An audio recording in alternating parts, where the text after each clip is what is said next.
Et voilà, salut à tous, on se retrouve aujourd'hui pour une nouvelle vidéo et cette fois, c'est pas pour un road trip, on est dans les Alpes ici en Suisse, il y a encore de la neige et la moto, elle va rester au garage pour le moment. Mais c'est pour vous faire un petit feedback sur cette BM 1300 GS. Après 11 000 km et un peu plus d'un an, je peux enfin faire un retour à mon âme d'Ivo de pilote du dimanche. Je ne vais pas rentrer dans les détails techniques de la moto ou faire des comparatifs avec d'autres motos. D'une part parce que j'en ai pas les capacités et surtout parce qu'il y a bien assez de vidéos qui sont très bien faites d'ailleurs à ce sujet. Aujourd'hui, je te fais un retour très concret avec ce que j'ai adoré, ce qui m'a agacé et surtout les modifications que j'ai apportées pour la rendre, à mon avis, quasi parfaite. Pour situer un petit peu le contexte, moi je fais principalement du road trip, parfois deux, avec un mix de route, des fois d'autoroute pour gagner un petit peu de temps. Un tout petit peu de off-road, de nouveau à mon petit niveau, je fais vraiment des pistes faciles, type des routes forestières. Cette moto, elle est chaussée avec des Michelin Alaki Adventure. J'ai fait environ 6000 km avec le pneu arrière et plus ou moins 8000 km avec le pneu avant. Honnêtement, je suis très content de ce pneu, du compromis route-chemin. Ça tient bien la route et sur les chemins, donc on s'entend sur des routes forestières, pas trop humide, franchement, ça fait le taf. Et cette moto, comment elle est configurée? Comme vous pouvez le voir, c'est la version triple black. J'ai fait rajouter différentes options. D'une part, j'ai pris la version ASA, c'est-à-dire sans embrayage.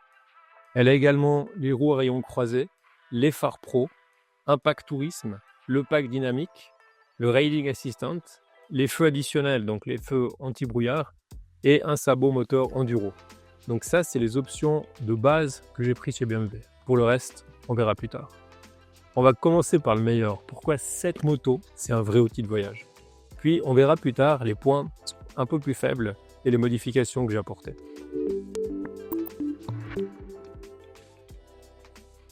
Premier gros point fort de cette 1300 GS, c'est le confort de conduite. Cette moto, elle a un truc. Même quand tu fais une grosse journée, elle te fatigue peu. Et à deux, c'est encore plus flagrant parce que les suspensions, elles font vraiment bien le job. Et cette moto, elle est presque trop facile. Lors du test de la moto, lorsque le concessionnaire me l'a prêtée, j'ai fait 5-10 minutes avec et c'était ma moto. Elle est déconcertante de facilité. Et au niveau de la position de conduite, on est bien posé, les commandes tombent sous les mains, on a les genoux qui sont pas trop repliés, mais on verra que j'ai quand même dû amener quelques petites améliorations pour qu'elles conviennent bien à mon gabarit. On a un très bon équilibre entre l'agilité et le confort, surtout pour une moto de ce gabarit. Et on va trouver là-dessus toutes les aides à la conduite qu'on trouve maintenant un petit peu sur l'ensemble des modèles de moto, l'ABS en courbe, le contrôle de traction, qui sont vraiment un vrai plus pour la conduite. La moto, elle est pensée pour être stable, pour être facile. Et même si comme moi, des fois, tu fais des virages un petit peu carrés, et ben ça passe, ça corrige. Idem pour le freinage, pour moi, on a bien assez de mordant. Donc en résumé, au niveau du confort, au niveau de la facilité de prise en main de la moto, j'ai vraiment trouvé ça déconcertant. C'est la première fois que je roulais avec une BMW GS, et j'ai vraiment été bluffé. En gros, cette moto, elle te donne envie de rajouter des kilomètres à tes road trips. Et je pense que vous l'avez déjà compris, je suis vraiment conquis par cette BMW. Alors oui, c'est pas la moins chère du marché, mais si vous avez jamais roulé en GS, allez voir un concessionnaire, testez-en une, vous allez être bluffé. Et vous comprendrez assez vite mon ressenti. Juste avant de parler des modes de conduite, on va faire un petit topo sur l'écran, sur les fonctionnalités de cette moto. La prise en main, elle est assez facile, même si au début, tu galères un peu à trouver les différentes choses. Au bout de quelques semaines, en fait, la gestion des menus, via la molette, via les boutons du commodo, ça devient assez inné. Et comme chaque moto, d'une fois qu'on s'habitue un peu, on trouve assez facilement les choses. Allez, un petit point faible quand même, on aurait peut-être voulu avoir des commodos pour ce prix-là rétroéclairés. Mais au bout de quelques semaines, en fait, ils tombent sous la main et vous ne les regardez même plus. Allez, on passe au mode de conduite. Et ça, pour moi, c'est vraiment un point fort. Donc, c'est pas que sur les BMW, comme j'ai dit avant, on va le trouver en fait sur plein de modèles de motos existants. Mais c'est vrai que sur cette GS, ils sont vraiment bien faits. On va retrouver de base des modes éco, des modes rail, des modes road et des modes enduro. Moi, au quotidien, je roule surtout avec le Dynamic Pro parce que j'aime bien la réponse moteur que je trouve vraiment plus directe. Et quand la météo se gâte, j'ai eu l'occasion de tester à plusieurs reprises le mode Rain et il est vraiment efficace. La moto, elle devient plus douce, plus sécurisante et tu sens que l'électronique, elle travaille proprement pour te garantir la sécurité. J'ai eu également l'occasion de tester le mode Enduro, donc de nouveau à mon petit niveau sur des routes forestières et des choses comme ça. Et là, vraiment, c'est un mode qui réagit super bien, qui laisse glisser un petit peu l'air de la moto. Mais il faut vraiment y aller tranquille avec la poignée des gaz. Moi, j'ai quand même réussi à la coucher 1 ou 2 fois. Et en l'occurrence, appuyer une valise. Bon, vous me direz, est-ce que c'est une grande idée d'aller faire des chemins forestiers avec les valises?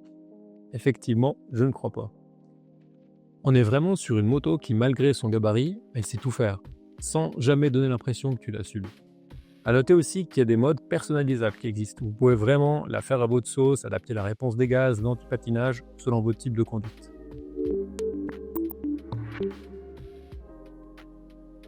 Parlons un peu de ce moteur, ce fameux Boxer. BMW là a clairement mis la barre très haut. On a 145 chevaux à 7750 tours minute et 149 Nm pour 1300 cm3. Autant vous dire que ça envoie. Concrètement, on a la reprise, on a du couple et quand on double chargé avec bagagerie passager, tu n'as jamais l'impression d'être juste. La moto, elle est hyper agréable, elle se laisse emmener, même à bas régime, avec des belles reprises et pas besoin d'aller chercher dans les tours. Et en mode Dynamic Pro, quand tu ouvres, ça envoie fort. Pour ma part, je n'ai pas désactivé l'anti-wheeling. Donc en gros, ce moteur, il est absolument incroyable. Il a une pêche d'enfer, mais en même temps, il arrive aussi à être doux. Par contre, ce moteur, il a quand même un petit défaut. Et on en parlera plus tard, et c'est lié au bruit.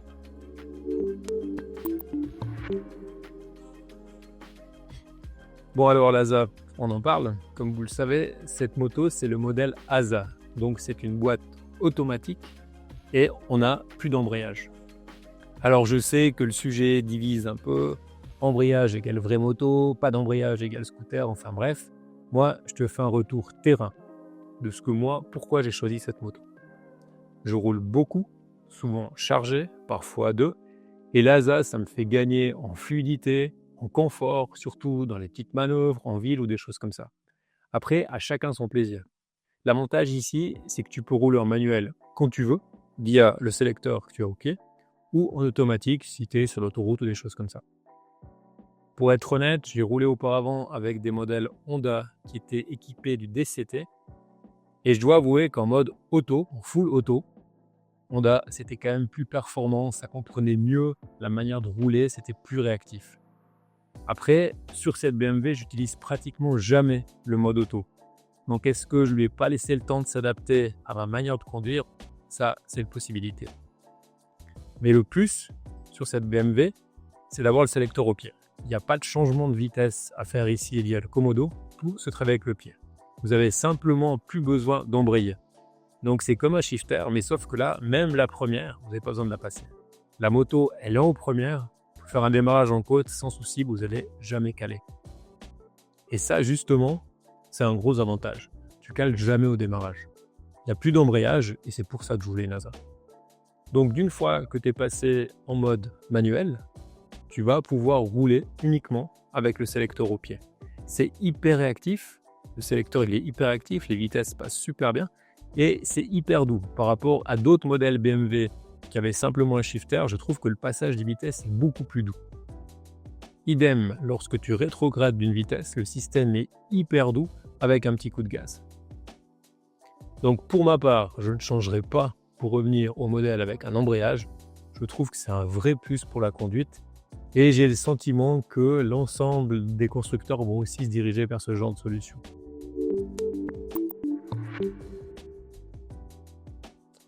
Sur le papier, cette moto, elle impressionne. Et en vrai, elle est quand même assez imposante. Elle a quand même un sacré gabarit et un sacré poids. Encore plus quand vous rajoutez toute la bagagerie ou que vous avez encore quelqu'un qui vient se promener avec vous. Mais dès qu'on roule, c'est une moto qui se place hyper facilement. Elle a un centre de gravité qui est assez bas, une masse qui est bien centralisée et ça se ressent en virage. Par contre, quand elle vous glisse des mains, inutile de vous dire que vous ne la ramassez pas. J'ai eu l'occasion plusieurs fois de la poser sur le parc arrière. Il faut la laisser aller. L'avantage, c'est qu'avec les cylindres qui sortent, elle ne va pas tomber trop bas et elle est encore assez facile à relever en étant tout seul. Pour parler un petit peu chiffres de cette GS, on est à 237 kg tout plein fait. Sauf que tu les sens pas, tu les subis pas, comme tu pourrais le croire. Elle est vraiment bien équilibrée. Et même si ça peut impressionner un peu au début, en fait, d'une fois que tu roules, le poids, c'est plus un problème.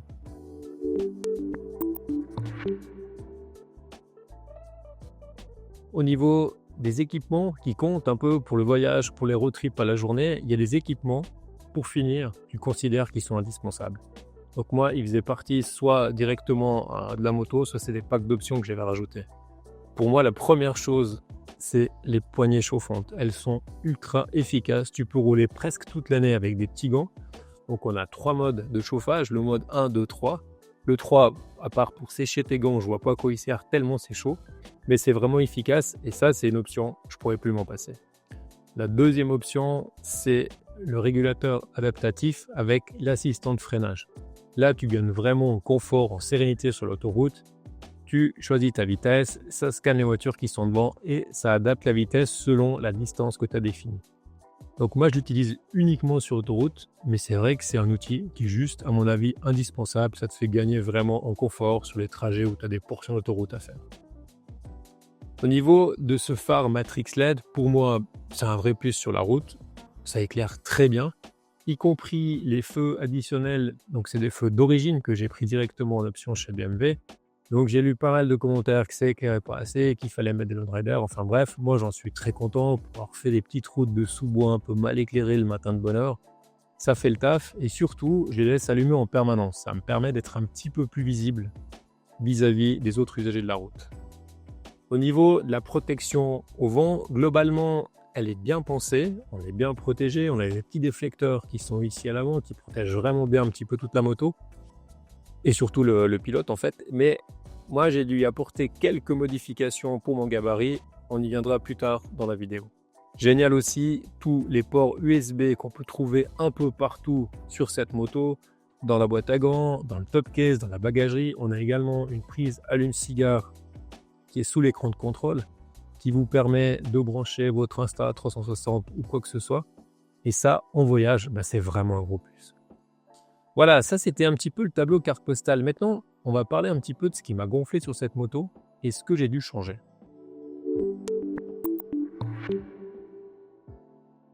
Allez, premier défaut, c'est ce moteur. Il est hyper performant, mais il fait un bruit et c'est abominable. Donc la sonorité d'origine, elle a une espèce de bruit un peu métallique. Donc c'est pas dramatique, ça gêne pas du tout à la conduite, mais je vous cache pas qu'au début, c'est très très surprenant. On a l'impression que le moteur il va exploser. Et en fait, non, il faut s'y faire. En fonction des régimes, c'est vraiment à des moments assez particuliers, il y a vraiment des gros bruits métalliques à l'intérieur qui sont assez surprenants, un peu un bruit de ferraille. C'est pas dérangeant, ça change pas du tout la conduite, mais c'est peut-être un sujet sur lequel BMW aurait pu s'appliquer un petit peu. Au niveau de l'échappement, moi j'ai gardé l'échappement d'origine, j'aime pas les motos qui font trop de bruit, je trouve ça dérangeant pour moi, pour le passager, pour les autres usagers de la route. Donc là j'ai gardé un échappement d'origine, le bruit de l'échappement il convient parfaitement. Mais c'est vraiment ce bruit moteur qui est un peu un bruit de ferraille et ça c'est un petit peu dommage. Deuxième point sur cette moto, et on reste justement dans des détails qui sont pas très très importants. Là, on est plus sur quelque chose d'esthétique. On a vraiment cette livrée triple black avec plein d'éléments qui sont dans des tons d'anthracite et de noir. Et on avait à l'origine ces grosses écopes, ou je sais pas comment on les appelle, qui sont vraiment en alu. Et je trouvais que ça jurait un petit peu avec la moto. Du coup, après avoir fouillé un petit peu sur internet, j'ai trouvé ces écopes ici qui sont en carbone et je trouve que ça se marie assez bien, ça rentre bien avec le look de la moto. Ces écopes, vous allez les trouver aux environs de 130 €. D'ailleurs, je vous mettrai le lien de toutes les pièces dont je parle dans la vidéo, je vous mettrai tout ça dans les commentaires. Donc c'est une modification qui n'est pas du tout indispensable, mais visuellement, ça a donné, à mon avis, une plus d'homogénéité à la moto. On en trouve également sur les sites chinois, vous allez en trouver, mais honnêtement, la qualité, elle n'est pas top.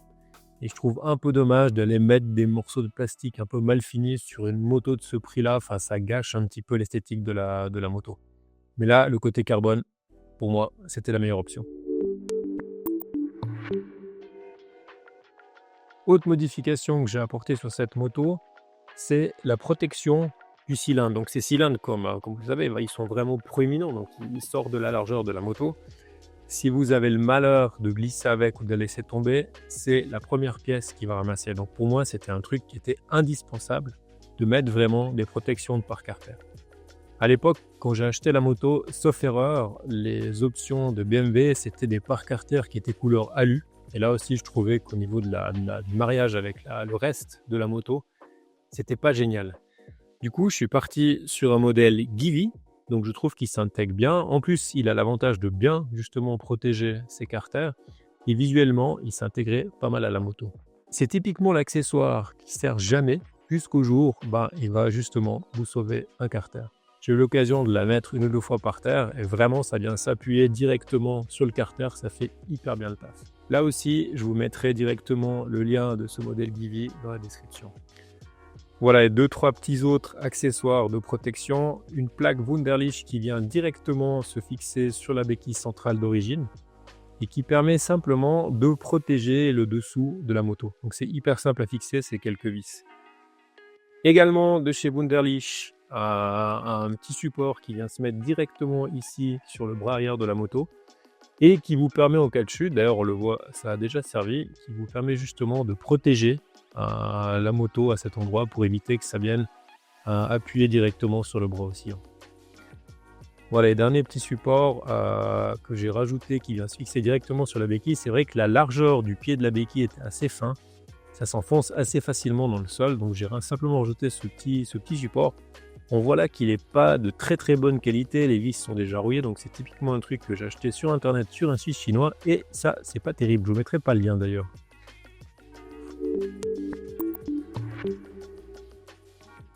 La protection avant, on en a parlé un tout petit peu en début de vidéo, donc on a vraiment des déflecteurs qui sont bien faits, qui sont ici présents juste en dessous de la console centrale. Et puis on a une bulle d'origine, mais cette bulle d'origine pour moi, elle était un poil trop petite. J'avais vraiment le flux d'air qui arrivait à hauteur des yeux puis qui me poussait un petit peu en arrière le casque. Dans un premier temps, je suis parti sur une bulle de chez Puig. Donc c'est une immense bulle, elle venait vraiment super haut, elle faisait hyper bien le taf, donc avec une protection qui était incroyable. Par contre, esthétiquement, ça faisait vraiment très scooter, c'était vraiment un gros truc. Et l'autre défaut, c'est que même en position basse, parce qu'il faut savoir en fait que cette bulle, elle est réglable électriquement en hauteur quand vous roulez, simplement avec le commodo de gauche, vous pouvez la régler en haut, en bas. Mais cette bulle Puig, d'une fois qu'elle était même en position basse, en fait, j'avais plus de flux d'air. Donc en été, quand il fait très chaud, des fois, on aime bien avoir un petit peu d'air, surtout si vous roulez en ville ou dans des endroits comme ça. Donc après quelques petites recherches sur Internet, j'ai découvert la marque Unit Garage, sauf erreur, c'est une marque italienne. Et eux, justement, ils ont une bulle spécifique pour la 1300 GS. Donc c'est une bulle plug and play, vous allez simplement enlever les 4 petites vis qui sont devant et vous venez simplement remplacer la bulle. Elle a quelques centimètres en plus que la bulle d'origine BMW, mais pour moi qui fait 1,85 m, c'est vraiment la bulle parfaite. Je suis protégé juste ce qu'il faut. En position basse, j'ai toujours un flux d'air assez important s'il fait trop chaud. Et en position haute, sur l'autoroute ou lorsqu'il y a beaucoup de vent, je suis vraiment bien protégé. Là aussi, je vous mets le lien de cette bulle dans les commentaires. Au niveau de la navigation, à la base, lorsque j'ai acheté la moto, j'ai pris également en option le Cradle, je crois que ça s'appelle comme ça, BMW, qui vous permet justement de venir intégrer votre téléphone dans cet emplacement. J'ai pas forcément été conquis par le truc, déjà en termes de lisibilité sur mon téléphone, c'était pas génial. Et surtout, j'ai oublié mon téléphone je ne sais combien de fois lorsque j'arrivais dans un café ou autre chose. En fait, je laissais mon téléphone sur la moto avant de partir. Donc j'ai fouillé un peu sur internet, j'étais voir quelques comparatifs et au final je me suis arrêté sur cet élément qui est le Car4Ride. Donc ce Car4Ride, c'est un modèle spécifiquement dédié à l'AGS. Donc c'est le modèle 702 BS, si je dis pas de bêtises, mais je vous mettrai aussi le lien dans les commentaires. Il va vraiment s'intégrer en plug and play directement sur le support BMW. Il n'y a pas de câble à rajouter ou quoi que ce soit. Et puis surtout, donc il a un écran tactile, ça c'est sûr. mais surtout, il va fonctionner avec la molette BMW. Donc, vous arrivez à switcher de l'écran de la console BMW directement sur le Car4Ride et ensuite, avec la molette, vous pouvez naviguer dans les différentes applications qui sont sur le Car4Ride. Donc ça, c'est simplement une recopie de votre téléphone, mais moi qui roule principalement avec Calimoto ou avec Waze, ça fonctionne super bien. Là, je roule avec depuis à peu près 6 mois, j'ai eu aucun problème, ça fonctionne très très bien. Ça bouffe pas la batterie de la moto. Clairement, pour moi, c'est vraiment un upgrade et en voyage, c'est presque indispensable. Je vais pas vous donner de prix parce qu'en fait, il y a des codes promo un peu partout et le prix, il bouge toujours un petit peu. Mais si vous allez directement sur le site de Car4Ride, vous allez trouver des codes promo, vous inscrivez, vous allez recevoir un mail avec d'autres codes promo. Enfin bref, vous arrivez à avoir cet objet pour un prix, mais qui est vraiment ridicule. Et ça fait super bien le taf, je peux que vous le conseiller. Et si ça vous intéresse, je vous ferai volontiers une petite vidéo sur l'installation et sur l'utilisation de ce Car4Ride. Dites-moi en commentaire si ça vous intéresse, je fais volontiers quelque chose. Au niveau de la fiabilité de cette BMW 1300 GS, on a lu beaucoup de choses, j'ai lu beaucoup de choses qui m'ont presque fait un petit peu peur au début, avec beaucoup de problèmes d'électronique, de fiabilité de la moto. En particulier, il y avait beaucoup d'erreurs qui arrivaient sur le système de suspension adaptative. Une fois que la moto était transportée, était sanglée, le système se déconnectait ou je ne sais plus exactement ce qu'il y avait. Mais voilà, moi c'est une option en l'occurrence que j'ai pas sur cette moto. Par contre, c'est vrai que ça m'avait un petit peu refroidi au début. Donc pour mon expérience, et là je touche du bois, j'ai eu quelques petits bugs mais qui ont été assez vite réparés, mais pas de grosses pannes qui ont bloqué la moto, qui m'ont empêché de rouler. Par contre, j'ai eu des messages d'alerte sur l'autoroute, l'écran qui vient complètement orange en me disant que j'ai un pneu qui est complètement dégonflé, alors que c'était pas le cas du tout. Et j'ai eu également la moto qui me laissait plus passer les vitesses et qui mentionnait une anomalie de batterie ou je sais plus exactement ce que c'était. Donc après l'avoir éteinte, rallumée, j'ai pu à nouveau rouler. Mais c'est les 2 seules alertes que j'ai eues. Donc après ça, retour chez le concessionnaire qui a fait une mise à jour, donc ça a duré une nuit complète. Ils ont fait une mise à jour complète de la moto et ça a fait disparaître l'ensemble de ces petits bugs. Depuis, la seule alerte que j'ai eue, c'est lorsque je l'ai amené chez le concessionnaire pour changer les pneus. Lorsqu'il l'a passé au lavage, il y a eu de nouveau un bug qui s'affichait sur la moto, mais je pense que ça vient du fait que j'avais une prise allume-cigare qui était branchée, que j'avais pas enlevée avant qu'il la passe au lavage. Donc aujourd'hui, moi, je suis plutôt rassuré, j'ai fait des longs road trips sur plusieurs jours, j'ai jamais eu de soucis, mais c'est quand même important de dire que voilà, cette moto, elle n'est pas exempte de bugs, il y a quand même des petits couacs qui peuvent arriver. Et j'espère que moi, pour la suite, j'en aurai plus. C'était résolu assez rapidement avec les mises à jour, mais voilà, c'était pas nickel dès le départ. Voilà, petit retour sur cette batterie de cette 1300 GS. Donc sur cette moto, c'est une batterie au lithium. Et moi, j'avais une croyance un petit peu automatique. Batterie au lithium égale le froid, ça la flingue et ça démarre plus. Et il est vrai qu'au début, donc moi j'ai acheté cette moto, je l'ai reçue en octobre, donc juste avant la saison froide. Et j'ai eu 2 ou 3 situations, après l'avoir stocké dehors quelques jours au froid, la moto ne démarrait plus. Donc moi, spontanément, j'ai mis ça sur le compte du lithium. Avec le recul, et surtout depuis la grosse mise à jour qui a été faite, donc je l'explique dans la vidéo avant ou après, je sais plus, donc il y a une grosse mise à jour qui a été faite sur cette moto, due à 2-3 petits problèmes d'électronique. Et depuis que ça a été fait, j'ai plus jamais eu aucun problème de démarrage. Donc, je fais un peu mon mea culpa, ça n'avait rien à voir avec le lithium, c'était plutôt un mélange de stockage dehors et d'électronique de la moto qui faisait un petit peu sa vie au début, mais pas grand chose à voir avec la batterie au lithium ou n'importe quelle autre batterie d'ailleurs. Elle a d'ailleurs été amenée en concession, lorsqu'ils ont fait la mise à jour, ils ont checké la batterie et la batterie, elle était nickel. J'ai quand même eu quelques motos avant cette GS et c'est vrai que j'ai jamais eu besoin de charger la batterie de la moto, de maintenir sa charge. Ce qui change un peu avec les motos actuelles comme celle-ci, c'est qu'on n'est plus sur une moto entre guillemets simple. Il y a des modules, des calculateurs, parfois des alarmes, des systèmes d'accès. Et même si tu penses que tout est éteint, il peut rester une consommation de veille. Elle est souvent très petite, mais sur 10 jours, 3 semaines, 1 mois, ça peut faire la différence. Et surtout avec le froid, qui n'aide pas parce que ça va réduire la forme de la batterie au démarrage. Du coup, pour moi, la règle, elle est assez simple. Si je roule souvent, aucun stress. Je la laisse plusieurs jours dehors, au froid, et à chaque fois, elle redémarre sans souci. Mais par contre, si je vais la stocker longtemps, surtout au froid, comme ici chez moi dans les Alpes, il fait quand même assez froid en hiver. En plus, le local où elle est stockée, il n'est pas chauffé. Le meilleur réflexe, à mon avis, c'est le maintien de charge. Ça évite les mauvaises surprises et ça ménage un peu la batterie. Perso, j'utilise le boîtier de charge BMW. C'est un petit boîtier, c'est hyper simple. Ça se branche directement sur la prise allume-cigare. Il n'y a pas besoin d'aller faire des branchements directement sur la batterie. Juste, attention, c'est à bien sélectionner le bon mode selon le type de batterie. Ici, en l'occurrence, c'est du lithium. C'est le point le plus important. Un chargeur, oui, mais surtout qu'il soit bien réglé. Et d'une fois que c'est branché, ça va charger la batterie, ou alors si elle est déjà chargée, ça va simplement maintenir la charge durant le stockage. Et pour tuer un petit peu toutes les polémiques qu'on voit passer dans les groupes Facebook qui traitent de l'AGS, le lithium c'est nul, non c'est génial, t'y connais rien, enfin bref, je vous renvoie vers une vidéo faite par des pros. La chaîne, c'est Le Repère des motards. Je vous mets le lien de cette vidéo dans la description. Ça explique super bien la différence entre les différents types de batteries et pourquoi aujourd'hui, sur nos motos, sur les motos récentes, le maintien de charge, c'est souvent juste du bon sens. On a parlé avant dans cette vidéo du confort. Je vous ai dit que cette moto, elle était géniale au niveau de la position de conduite et tout ce qu'on peut imaginer.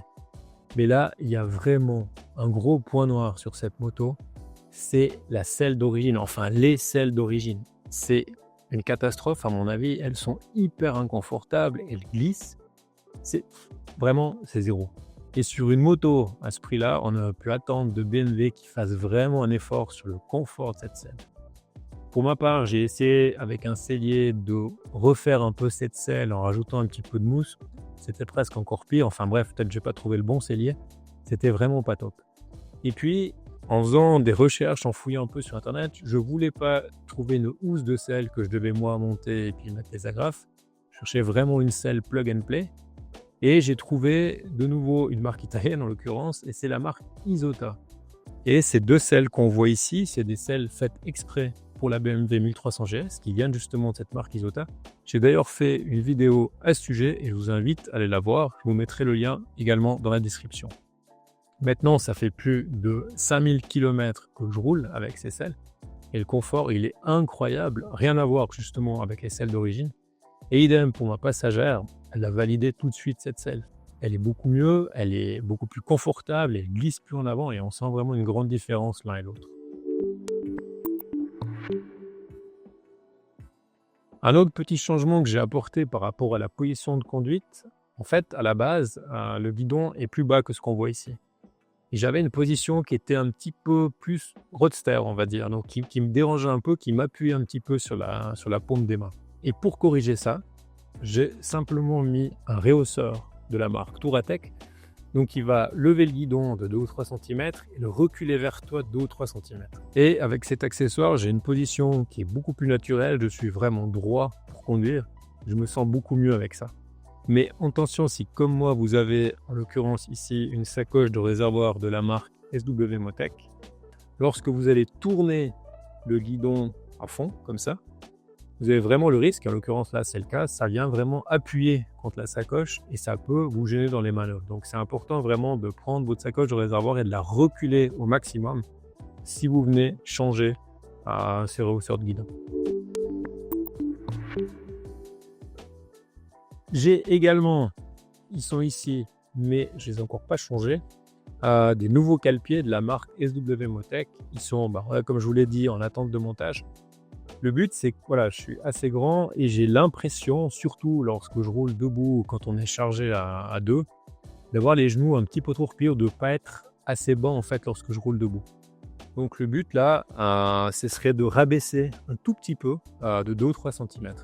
Voilà, et pour ça, j'ai fait le choix de prendre des cale-pieds SW Motec. C'est le modèle Evo et ils vont justement me permettre de baisser de 2-3 cm la hauteur du cale-pied. Je vous ferai un petit retour quand ils sont montés. Je vais profiter de faire ça cet hiver quand on ne peut pas rouler.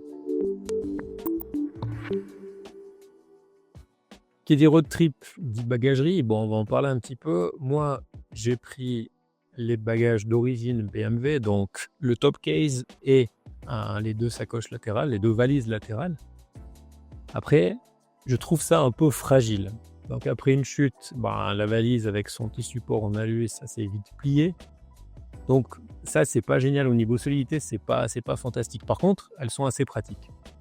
Un autre petit défaut, c'est que ces valises, elles sont en verrouillage central. Donc il faut vraiment prendre votre clé pour déverrouiller les valises ou alors allumer la moto pour qu'elle se déverrouille. Par contre, elles ont des avantages. Autant le top case que les valises, elles sont extensibles. Donc ça vous permet vraiment d'emporter tout ce que vous avez besoin pour faire des road trips de plusieurs jours, même à 2. Idem pour les sacoches internes de BMW. Donc elles sont hyper pratiques, elles sont également extensibles et elles sont étanches. À l'inverse, donc si vous passez votre moto au géo de pression ou si vous chopez vraiment une grosse pluie, vous allez voir que vous avez peut-être la chance d'avoir des petites gouttes d'eau au fond de votre top case ou au fond de vos valises. Et ça, sur une moto à ce prix-là, BMW, on aurait au moins pu faire franchement des valises qui soient étanches. À refaire, voilà, moi j'avais pris ces valises parce que je trouvais qu'esthétiquement, elles se mariaient vraiment bien avec la moto. Je voulais pas forcément des grosses caisses ou des choses comme ça. Mais à refaire, au vu du manque de solidité et puis du fait que ça ne soit pas étanche, à refaire, je partirais plutôt sur du type Lone Rider ou quelque chose comme ça. Par contre, au niveau des systèmes de montage, lorsque vous n'avez pas les valises, ça reste quelque chose de super propre. On n'a pas des grosses barres en alu qui traînent là, qui sont souvent, je trouve, assez moches. Et le principe de montage, il est super simple. Donc on est vraiment sur le plug and play, vous venez, vous posez votre valise et les clipper, c'est fermé, c'est parfait. Autre petit détail, moi sur ces valises, idem que pour les déflecteurs, elles ont des grosses parties en alu brossé. Et je trouvais que ça jurait un petit peu trop, justement avec cette livrée triple black de la BMW. Et j'ai simplement fait un covering avec une matière un peu carbone, avec un adhésif un peu carbone sur les parties alu. Donc covering qui n'est pas super évident, d'une part parce que c'est pas du tout mon métier, et deuxièmement parce qu'en fait ces parties alu, on peut pas les démonter, ou alors j'ai pas trouvé comment on le faisait. Mais voilà, ce covering, je trouvais que ça donnait un petit plus et ça se mariait un petit peu mieux en fait avec l'ensemble de la moto. Là, on est vraiment sur du détail, c'est vraiment 2 petits détails, mais qui font quand même bien le taf. Le premier, c'est ici, j'ai rajouté justement à côté de cette partie dont on parle avant, des déflecteurs. C'est des déflecteurs qui sont de la marque Puig, qui permettent justement de délier un tout petit peu le vent, et vraiment avec ça, vous avez pratiquement plus de vent du tout sur l'ensemble des jambes. Également, toute petite modif, c'est qu'en fait, ici, sur cette partie de la moto, j'ai rajouté un patch qui est vraiment fait pour, qui prend vraiment la dimension de la pièce. Mais là, en fait, sur cette partie-là, on avait quelque chose justement d'un noir un petit peu mat comme ça. Et avec les pantalons de moto, en fait, vous rayez complètement la carrosserie. Donc, j'ai simplement ajouté ce petit patch autocollant là-dessus. Et qui, en plus, a l'avantage vraiment de bien accrocher. Donc, une fois que vous serrez un peu les genoux, vous êtes vraiment bien accroché sur la moto. Je vous mettrai également le lien de ces 2 pièces dans les commentaires. Bon alors, on va passer au résumé. Si vous avez bien compris, pour moi, cette moto, elle est juste géniale. C'est une moto qui est extrêmement réussie. Elle est fantastique pour le road trip. C'est ma première BMW. Mais je pense sincèrement que j'aurais de la peine à revenir en arrière. Le confort, le moteur, la stabilité, l'équipement, c'est vraiment une machine qui est faite pour avaler des kilomètres. Les points qui m'ont gêné, ils sont réels. On a des petits bugs d'électronique qui sont pénibles. Mais par contre, la plupart des détails, ils se corrigent. Un problème avec la bulle, vous pouvez la changer. La selle, je l'ai changée aussi. Mais c'est vrai qu'on attendrait de BMW sur une moto à ce tarif-là, qui est plus ou moins dans les 30 000 francs, qu'elle soit en tout cas équipée avec une selle un peu propre. Ça aurait été un petit peu le minimum. Mais honnêtement, d'une fois que cette moto, elle est réglée à ta sauce, que tu as amené les petites modifs que tu voulais y amener pour être vraiment bien, elle est redoutable. C'est un plaisir de conduite, elle est vraiment au top. Donc, en résumé, ma note, après un peu plus de 11 000 km avec cette moto, elle est très positive en fait. Parce que les qualités, elles dominent largement les petits défauts qu'on peut lui trouver. Maintenant, moi j'aimerais bien ton avis. Si tu roules en GS, qu'est-ce que tu lui trouves comme défaut? Qu'est-ce que tu as amené comme modification? J'échange volontiers avec toi en commentaire. Et si tu hésites à acheter cette GS, que ce soit celle-là ou l'aventure, dis-moi ton usage en solo, en duo, et on en discute volontiers en commentaire. Comme promis, je vais te mettre dans la description tous les liens des pièces dont j'ai parlé dans la vidéo. Et si cette vidéo t'a plu, bien volontiers un petit like, ça fait toujours plaisir. Et si tu veux d'autres road trips avec cette BMW 1300 GS, n'hésite pas à t'abonner à ma chaîne. Je te souhaite plein de beaux road trips pour cette année 2026. Prudence et à bientôt!